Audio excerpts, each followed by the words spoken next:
to say the words.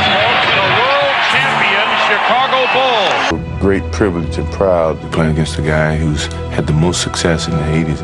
I think it was a passing of the torch of the eras.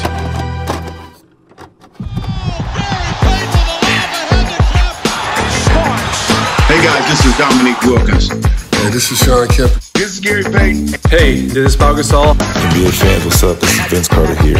Hey, what's up? This is Matt Barnes. If you're an old school NBA fan like I am, make sure you check out the Basketball Time Machine with my man Sean David. Hey guys, how's it going? Welcome back to the Basketball Time Machine. My name is Sean David. Thanks for tuning in. Let's talk some old school NBA basketball. In today's episode, I want to take a look at NBA legends giving their opinion about how great Magic Johnson was. But before we dive into today's episode, let me ask you guys for a small favor. If you're new to the show, please subscribe to the channel, and even more important, click the notifications button so you never miss a new episode. All right, you guys, I would say let's get right into it.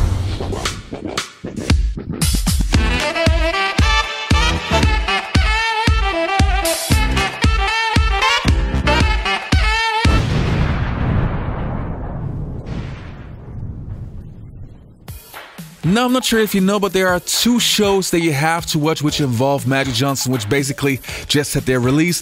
One is a show about the 1980s Showtime Lakers, which is called Winning Time. You definitely got to check that one out. And an official Magic Johnson documentary, which is called They Call Me Magic. So this is also the reason why we dropped this video. And I would say let's take a look at the first NBA legends talking about Magic. On the eve of his very first game, I would not impose upon any rookie in all of professional sports to talk to you. But I want you to know that this man has a smile that lights up a television screen from here to Bangor, Maine. Showtime was born when he arrived. Personality off the scale, energetic 24/7. Magic is straight down the middle, still going, still going. Oh! Highlight film. Showtime.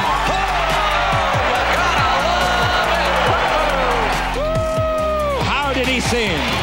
I always say that if I had to pick a team, he's my first pick because I know he's going to make whoever else I pick way better than they are. When you walk out of the locker room, here's this guy that's like, you know, let's go, let's go, let's go, let's get it on, let's do this, let's do this, let's do that. So all of a sudden you got this college atmosphere with the Lakers because Magic brought all of that fear. He came in, man, he's pushing that ball up the floor, and we were like, we gotta run.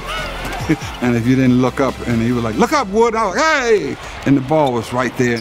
When I went to the Great Western Forum, then watching Magic come down and do his thing, you know, and orchestrate his team and make them understand this way, this we gonna run this. And, I mean, I was in awe, you know, and Don Nelson, he had to call a timeout, had to take me out the game because he's like, I hope you're not going all and watching him and not really playing.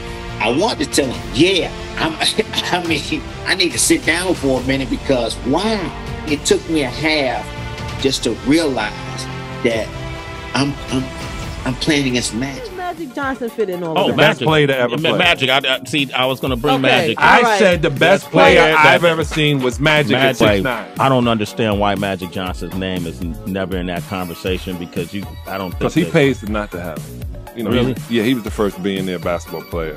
He don't need it. He don't need it. But everybody know Irvin set it off. He got yeah. No, I grew up watching Magic and I've had. I've learned so much from him. I can't sit here and be like, I'm the greatest Laker ever. To me, he is because. So you guys know you're the greatest. Without him, you're the greatest. I got to keep it real with you. Like I've stole so much from him. That my game wouldn't be complete without. Magic was real young. Magic was probably 14 years old when I met him, and you know, and he played with us. You know, so he was playing with the pros. You know, at 14, and you knew. Oh man, he was special then. Well, he's probably smart enough to get you the ball in the spot. Well, I mean, he's smart enough to get a whole lot of people the ball. Right. You know, I mean, that what made him Magic. He understood how to win. He was all about winning. He made people around him better. He made people around him better at 14. So his potential was scary, and I think he reached his full potential and having a super career he had, you know, as the NBA player. One thing I think Magic brought that Lakers team, is that he was a leader. After a while, you didn't look at his age because you looked at his basketball IQ. And it was as high as any coach that ever played this game, and some of the best with Jerry West and Bill Russell, just to name a few. His basketball height, this guy's 19 years old. So we knew he was special, and it was going to be a lot of fun. And boy, it was almost like going on a Beatles tour or a Rolling Stones tour. It was a tour, man. It was a ride, and we all enjoyed it. I remember one time coming into the huddle, and I played against Magic a number of times, and Dennis Johnson always defended Irving and walked up to me and goes, "Man, is that guy strong or what?" I said, "I know he don't look very strong, but he's pretty strong." And he goes, "Jesus, some of the things that he does out here," he said, "there's no way I can stop him." He said, "But don't you ever tell him." I wanted to end practice, but Magic didn't want to end because he wanted to keep playing because we just kicked his ass. How you like that ass kicking we gave you? No. Come on now. Well, y'all got the first quarter of practice. Separated me from Larry Bird and Magic Johnson was, they had championships to back their individual accolades. So, I mean, that drove me more so than anything to get into that elite club. Starting my team with the point guard that sat in the captain's chair and played center in every position in the game in the championship, there's no way I'm going against Magic. I have help defenders that can probably help.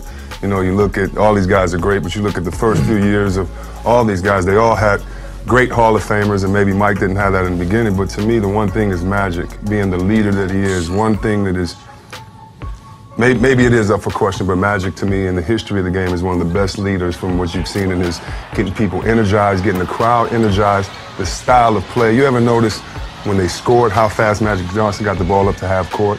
Those are Showtime things, but you're setting up the play with 20 seconds on the clock, and just him getting everybody involved, knowing what buttons to push. And I don't know if anybody had his intangible. If I'm gonna start my guy with a team with a point guard or a center, I have to go with Magic Johnson, because now I can plug any 2, 3, 4, 5 with a Magic Johnson, and we'll have a chance. I can just say, who was the best point guard of the 1980s, Isaiah? Come on, Zeke, say yourself, Zeke! Say yourself, Zeke! No, honestly, I will have to say Magic Johnson. I believe I was the second best point guard of that era. But Magic Johnson was the best point guard, in my opinion, to ever play. Given that I just want to say, given But I was better than Magic. I mean, I know that Magic Johnson and Isaiah Thomas, I don't think on this panel that anybody's going to have anybody else to really discuss when we're talking about the best of that decade. Dennis. But saying all that, there was two. None of them were like Magic. Right. None of us. Or you. None of us were like Magic. And the reason why I say that is because in the 80s, I thought we came in and we had original styles. We brought originality to the game. Magic came in and it was like something we had never seen. In 1980, we went right to the finals. And so we're playing in the pivotal series against the Philadelphia 76ers, and we're in game 5 at the Forum. And in the third quarter, Kareem Abdul-Jabbar sprains his ankle, severely sprains his ankle, and has to be sort of not carried off the court, but really helped off the court to get to the locker room. You see Magic, and you can see concern in his face. And so we went on to play that third quarter, and then when Kareem came back onto the court in the fourth quarter, it was Magic and Kareem that teamed up for the winning basket to win game 5. Lob to Kareem in behind. They got the back door on Kareem, who took the blow and made the basket and drew the foul. But after the game, we found out that Kareem was finished probably for the series, and we had to go back to Philadelphia to play game 6. There were actually players that had approached me as the assistant coach at the time, because Paul Westhead was the head coach, and said, you know what, you should keep Magic home and keep Nixon home and keep Silk home and just take the other guys back. We're going to get killed in Philadelphia anyhow, and then we'll try to win it at home in game 7. And Urban found out about this kind of talk, and he said, what are you guys talking about? What are you afraid of? You kidding me? He said, the next game that we're going to play is a game we can win a championship. we're going to defer that game and because we don't think we can go in Philadelphia and win without Kareem. Oh, he was beside himself. And I remember everybody getting on the plane and going back to Philly and then going to a walkthrough, our final walkthrough before we played Game 6. And Paul Westhead put him at the center spot. And I remember when we got on the plane to go back to Philadelphia, Kareem used to sit in first class in seat 1A. That was his seat.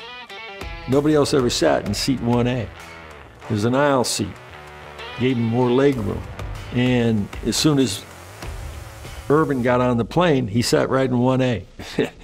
He said, you guys don't think we can win without Kareem? Well, I'm going to take his spot. I'm going to sit in 1A. And then when we lined up for the center jump in Game 6, Magic went in and jumped center against Caldwell Jones. A young man by the name of Magic Johnson is going to start at center. Then after that game, 42 points, and 15 rebounds across the masthead of the Los Angeles Times, it simply said, it's Magic. It's kind of incredible that Magic Johnson and Larry Bird both are the reasons why we have the NBA basketball so popular around the world. If it wasn't for those two guys, I am not sure that the NBA would be this worldwide phenomenon. But how great was Magic Johnson? I think those NBA legends gave a pretty good insight about Magic. To me, he's definitely probably the best or the second best point guard of all time. He and John Stockton. I know that not everybody agrees with me, but I have John Stockton right up there with Magic Johnson, even though Magic probably was the better leader and obviously had more championships. So I would like to know, where does Magic Johnson rank in your all-time list? Let me know in the comments below, and I'll see you next time on the Basketball Time Machine. Take care and goodbye.